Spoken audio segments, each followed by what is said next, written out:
everybody. What is today? Sunday the 24th. You know, like we said last week, we do love our fans, don't we, George? And here, we're going to start off on a positive note. Xavier Cruz, Jess from Florida, Lucha's son, who's trying to get us to watch wrestling. Sorry. Yeah. Probably not going to happen. Claudel. What kind of wrestling? Like, not just WWE type stuff. Vince McMahon got fired, man. Yeah. Triple H came out and put it to him.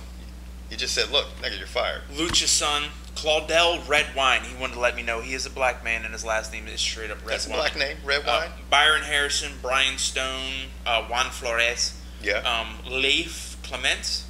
My bad. Right. So all the D'Anthony Wallace, I appreciate all the emails. I respond to them promptly. You can ask any of them. But right. Last week, we had a bit of a snafu with a young man named My Lover Boy 9. Yeah. See, you guys have to understand something. Like, we love the fans.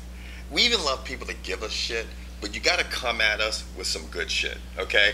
And if you don't come out with us, you just come up with some stupid shit you pulled out of the side of your neck or out of your ass, then we're going to fire on you. We're going to probably put you on full blast. However, if we do put you on full blast, and we've done that with certain people in the past, Whole 27P, Pablo and stuff, these guys stuck around because they got balls and they hung in there and they laughed about it and stuff like this. This guy didn't. Go try to send My Lover Boy 9 a reply.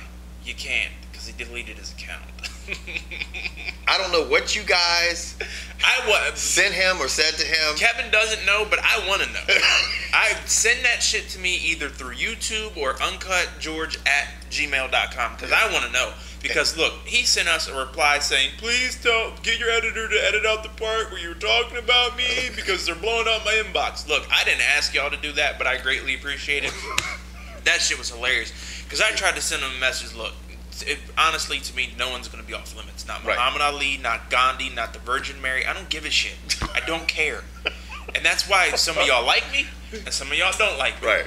And I don't give a fuck. But funny is funny. Yeah. End of story. Now, let's talk about some shit that's not funny. Yeah. And finally, it looks like it might be coming to an end. The NFL lockout looks like it's going to be ending sometime over the next 24 to 48 hours. They're talking about on Monday it's going to be over. So next Saturday, our season's going to officially start. And on Saturday, that's when shit's going to hit the fan because you're going to have teams who have to now spend more money than their cost. They have to spend 99% of $120 million. And you know they're going to have additional money to be able to spend. So, I mean, there's people making comments and laughing about, you know, obviously I'm a Redskins fan. Dan Snyder is going to be waiting for this to happen like a fat kid at the buffet line. I'm sure he's signing Bruce Smith and Dion first day. You know, but there's some particulars, obviously, that everybody has questions. I know one thing is everybody wanted to know what the status of the 18-game regular season was, and it's not going to happen. They can start negotiations on that in 2014, which is good because I don't think there's any need for it. It's horseshit. Right. They can implement. Damn, I'm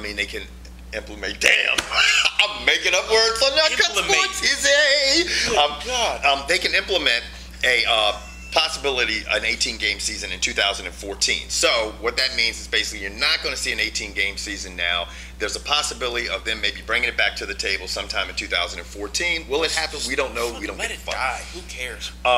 Training camps will open Saturday. Everything looks like if they get this signed in the beginning of the week, everything starts on Saturday. So a week from yesterday. Now, what are some of the other questions are? How's free agency going to work? Yeah. It's going to start on Saturday. It's going to be a shootout, dude. Mm-hmm. And they're talking about tampering. Well, you can technically kind of already talk to guys now, which is legalized tampering that they were talking about. But I mean, I think the most important thing that's coming out of this for me is the rookie wage scale, which I think has been long overdue. Because how do you have somebody like, no offense, Cam Newton would come in and get like more money than Jamarcus Russell did? Didn't we learn anything with Jamarcus Russell and Ryan Leaf and all these guys? Yeah. Come on. And what happens is all these teams, you know. You look at teams, systems are put into place, and people build their teams a lot of times when these people coming in, and then they become bust, and then it fucks their money up for so many years that they can't get back on their feet. A lot of people are asking, is there going to be a rookie wage scale? Yes. But you did? I was going to repeat it. I like to repeat what George says every once in a while. That's if I don't have enough coffee, so just disregard my blackness and let George start talking a bit. I think one thing that I'm going to love to see what Kevin thinks is this personal conduct policy that Cowboy Roger Goodell brought in. Mm-hmm. And they said, is it still going to be there? Yes, it's coming back. So people like Hines Ward, Kenny Britt, you're going to have to sit down and talk to this man. James Harrison. And Adam Pac-Man Jones did some shit again. He fucked up again. I mean, you know what's funny? Right now, if any of you guys get an opportunity, girls and guys, go pop on the internet, because you know the players that are really fucking up are the ones that are making the headlines. But there are so many players getting DUIs, getting DWIs, getting in fights, altercations and stuff that you don't even hear about it. ESPN has got to the point where they're like, you know, we're not even going to cover this. Now, unlike them, we're a little bit more fucked up because we're ESPN, not. So we will cover all that shit. But there's a lot of these guys getting in the shit. But on a happy note, if the CBA gets signed, it's going to last for 10 years, which is great. But even on a note, just to bring this to an end, guess who got married in a church? And it didn't get burned down, didn't get hit by lightning, and didn't even blow up when his nasty ass walked in it or out of it. Who? Ben Roethlisberger. Who married him, man? Some retard. Huh? She's a retard. The retard. Really? Yeah. How long had they been dating? I don't. Does it matter? Huh? How many charges did he need to almost get put on his head for you to go, oh, it's okay. You want to fuck other women? That's fine. I don't mind. Wow. I hope that's a serious prenup you sign, because you know damn sight well you're getting divorced. Yeah. So now, what else are there to talk about? We've also got the fact that how will the revenue sharing between teams work? I mean, that was one of the big issues, and basically, in hopes of making it easier for small market teams, okay, the new salary spending requirements, Patch said team owners have agreed to a system that would be based upon local revenue. Good luck. I don't know what the shit that means, but yeah, I don't know. It doesn't sound good for teams in like Kansas City. Right. You know, I mean, obviously your big markets like Dallas, D.C., New York, Philly.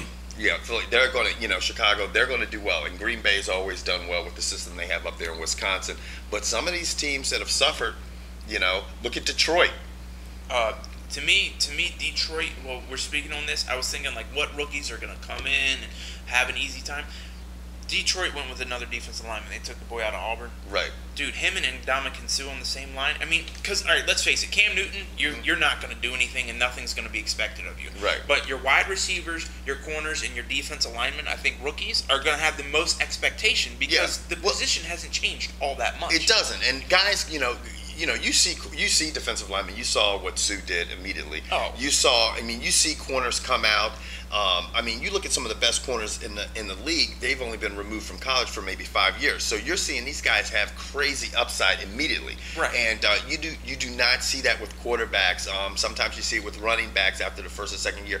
But on the defensive side of the football, you see guys, playing to their potential pretty early in their professional careers. So and up in Detroit, they've got a good thing going. Nick Fairley.